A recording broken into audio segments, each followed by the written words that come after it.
Jika kamu pikir Cao Chong hanya pandai menimbang gajah, itu kesalahan besar. Cao Chong sangat dicintai oleh ayahnya, Cao Cao.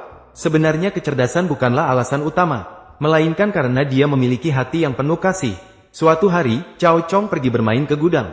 Namun di pintu, dia mendengar suara tangisan. Maka dia membuka pintu dan masuk. Dia melihat pengurus gudang sedang menangis. Dia bertanya dengan rasa ingin tahu. Ternyata, saat Cao Cao menjadi Perdana Menteri, dia khususnya menyuruh orang membuat sebuah pelana kuda.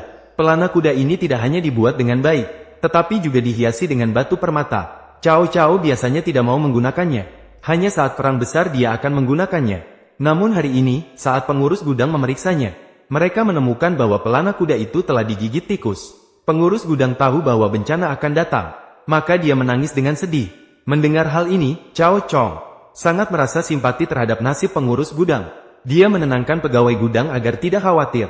Cari solusinya sendiri. Biarkan pegawai gudang tidak terburu-buru melaporkan. Tunggu dia menemukan solusi baru bicara. Bagi Cao Cao, membunuh orang hanya sebatas menginjak tanah. Apalagi hanya seorang pelayan yang mengawasi gudang. Cao Chong sangat mengenal sifat ayahnya. Untuk menyelamatkan nyawa pegawai gudang, dia kembali ke kamarnya untuk berpikir keras. Tidak lama kemudian, dia menemukan rencana brilian. Kemudian dia mengeluarkan gunting, menusukkan beberapa lubang ke baju barunya.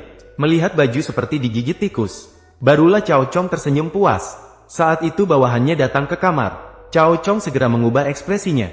Bawahannya melihat Cao Chong dengan baju rusak dan wajah cemas.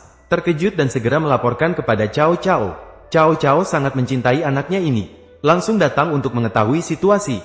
Pada saat itu, Cao Chong dengan cemas berkata kepada ayahnya, mendengar bahwa pakaian digigit tikus.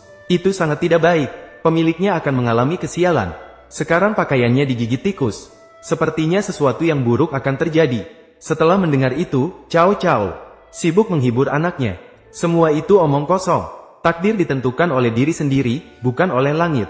Jangan terlalu mempercayai tahayul seperti ini. Cao Chong pura-pura mengubah kekhawatiran menjadi kebahagiaan setelah mendengarnya.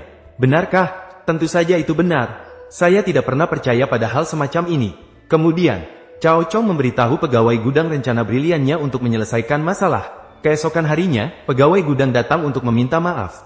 Cao Cao mendengar bahwa pelancongannya yang dicintainya digigit tikus. Baru saja ingin marah, Cao Chong segera berkata, pakaiannya sendiri digigit tikus saat dipakai. Apalagi barang-barang yang disimpan di gudang. Tidak perlu terlalu khawatir seperti ini. Kemudian dia berbalik dan berkata kepada ayahnya, Ayah Raja, pelan sudah rusak. Membunuhnya tidak akan membantu. Lagi pula, tikus menggigit rusak pelan. Itu bukanlah sesuatu yang buruk. Ini adalah yang diajarkan ayah raja padaku.